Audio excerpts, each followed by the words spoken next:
on a secret firing location for 9 Pershing 1A missiles, nestled deep in a forest in Bavaria. Each of these rockets was armed with a nuclear warhead that was 20 times the strength of the atom bomb we dropped on Nagasaki. The United States Army had been an all-volunteer force for 10 years by then, and over that decade, the bar to get in had sunk lower and lower till they took me, and they took MOHESKI, and they trained us both to follow orders, gave us guns and bullets, and on that day, they literally gave us the keys to the gate of Armageddon. MOHESKI was a little bit off. I don't want to use the R word, but it was clear just looking at him that he was special ed. He squinted, and he twitched his eyebrows, and he screwed his mouth over to the right, and he was always bending his arms at the elbows, and then dropping his hands back down at his side. On top of that, he was a deep woods country boy who spoke with a jaw-hard twang. He was less than 5.5 feet tall and bony with a round pot belly. He and I had never engaged, but I'd seen him eat breakfast. He always got the overnight shifts, and in the morning, he would dive into his plate, and when he looked up to drink some milk, he'd have white gravy all smeared up into his morning beard.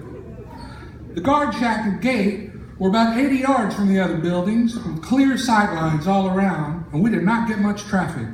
It was just after sunrise on a cool spring morning, and MOHESKI was rambling about the great pass he had just come back from the day before, sharing that he had gone to the Poof House and paid a visit to his favorite prostitute. I was reading a Rolling Stone, just wanting the shift to pass by, when I felt his eyes on me, and I realized that MOHESKI had stopped talking. I looked up as he bent forward on the edge of his plastic chair, smiling at me with his big horse teeth. He tilted his head back and lilted his voice up and said, "Neill, I brought back some hash." Well, goddamn, MOHESKI, why didn't you say that in the first place? You think I wanted to picture you with a whore? I sucked down the rest of my Coke and started shaping the can into a pipe. I unpinned the PFC rank insignia from my collar and used it to poke the holes for the bowl, while MOHESKI unwrapped the foil from his bouillon cube of sticky black dope. MOHESKI had the can between his hands, fingers extended, thumb over the carburetor hole, and I worked the lighter for the both of us. We stayed quiet while we smoked, trying to render ourselves a little bit more invisible. Then that good feeling started absorbing into the parts of my brain that needed it the most. My eyes settled on MOHESKI, who was staring straight ahead. He looked so primitive.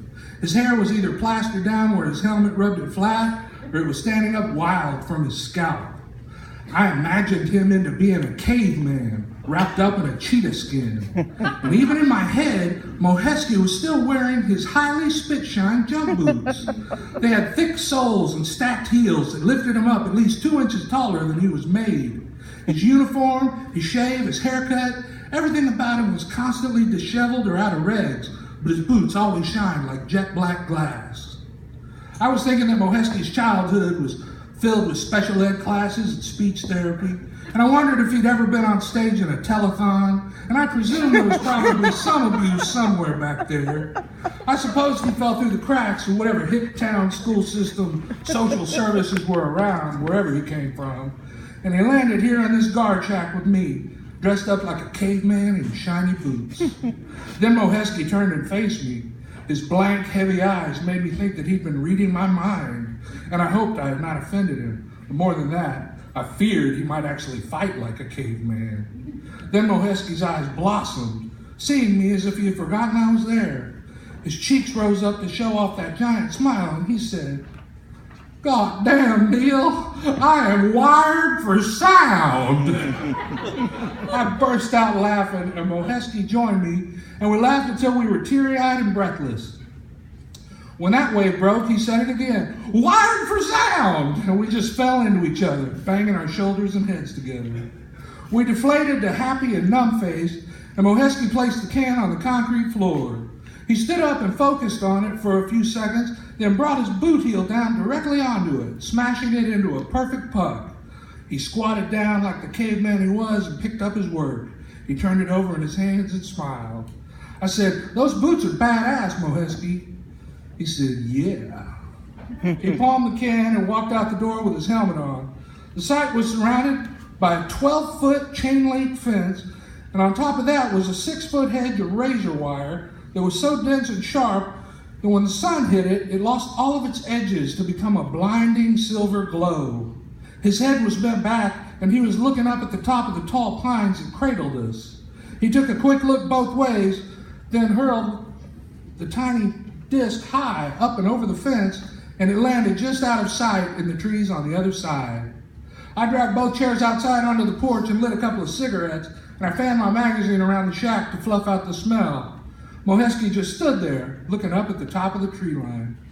He turned and shouted, "Check it out, Neil! A woodpecker!" I looked up but didn't see anything. "You missed it, man! A little red-headed woodpecker was right up there." "He was right there, and you missed him." He walked back and sat down in one of the chairs and took a cigarette from me. We were leaning on the chrome legs against the window of the shack like high school hoodlums. MOHESKI, his helmet against the glass, rolled his head over to look at me and said, "Neil, there wasn't no woodpecker." I started laughing again and my chair slid out from under me. My loaded M16 crashed down onto the concrete. I climbed back up and straightened my chair and sat down and inspected my weapon for damage. I said, "Maybe it was a cuckoo bird." "Where?" "Up there in the tree where the woodpecker was." "Neil, I told you there wasn't no woodpecker." "That's what I'm saying. There wasn't a woodpecker, so maybe it was a cuckoo bird. They make cuckoo clocks around here. They have to get the birds from somewhere, right? So maybe this is where the Germans come to get the cuckoo birds. They're Germans, MOHESKI. There's two things Germans are good at: killing things and making clocks." I lit a new cigarette from the cigarette I was smoking and took a drink of water from my canteen. Or maybe, because they're German birds, the Germans teach the cuckoo birds how to tell time, and the clock is really just a little time factory. And the birds work the whole thing, moving the hands from inside and sticking their heads out to crow. "Neil, there wasn't no woodpecker up there. I made that whole thing up. And you know what else, Neil? Those cuckoo birds from inside those clocks, they're dead. They ain't even whole birds. What would they eat? How would they live inside there, Neil?"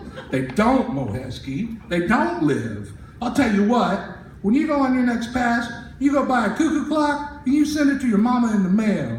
She'll write you a letter and say, 'Oh, MOHESKI, son, I love it. It's so cute. But when you get home, that thing's just going to be hanging on the wall and covered in dust. Dead. And you know why? Because inside it, the bird's going to be dead. The woodpeckers are the lucky ones, MOHESKI.'" "Neil, there wasn't ever a woodpecker." "Agree to disagree, MOHESKI. Agree to disagree." You know what kind of bird I always wanted, MOHESKI? One of those glass drinking birds, only big, like a pony, with a top hat and a body full of big red. Having one of those would be very, very cool.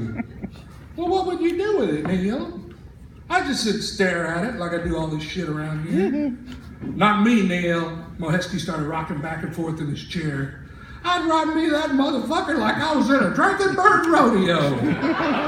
"Yeah, I can see you doing that. They don't have wheels or anything. They just bob and drink.